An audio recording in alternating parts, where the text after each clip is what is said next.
La gendarmerie nationale a annoncé avoir mis fin aux agissements d'un réseau criminel spécialisé dans le détournement de camions de marchandises sur la route nationale N2-1. 8 individus, tous de nationalité togolaise, ont été arrêtés à Lomé à l'issue d'une vaste opération de sécurité. Les personnes interpellées sont, L.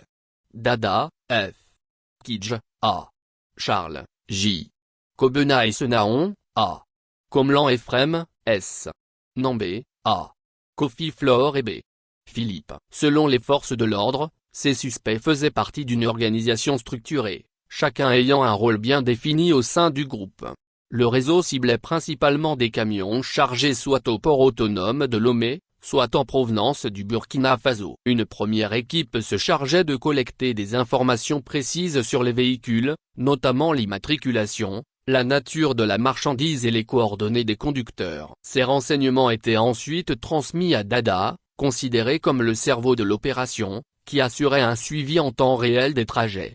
Une seconde équipe, se faisant passer pour des policiers, interceptait les camions avant d'enlever conducteurs et apprentis, qui étaient ensuite séquestrés. Une troisième équipe s'occupait de neutraliser les dispositifs de géolocalisation installés sur les camions afin de brouiller toute tentative de localisation. Parmi les faits reprochés au groupe, figure l'interception, le 19 février 2025, d'un camion transportant 45 tonnes de sésame blanc en provenance de Ouagadougou. Le véhicule avait été arrêté à l'entrée de Tsévié et ses occupants séquestrés durant 3 jours avant d'être abandonnés dans la brousse. En décembre 2024, les mêmes individus auraient également organisé un faux braquage à Lomé contre des acheteurs burkinabés venus acquérir une voiture, empochant près de 9 millions de francs CFA.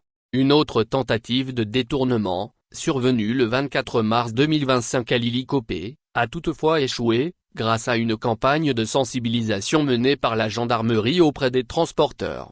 Les suspects seront présentés dans les prochains jours au procureur de la République pour répondre de leurs actes. La gendarmerie nationale poursuit par ailleurs ses recherches pour interpeller d'éventuels complices encore en fuite, et a salué la coopération de la population, essentielle dans le démantèlement de ce réseau.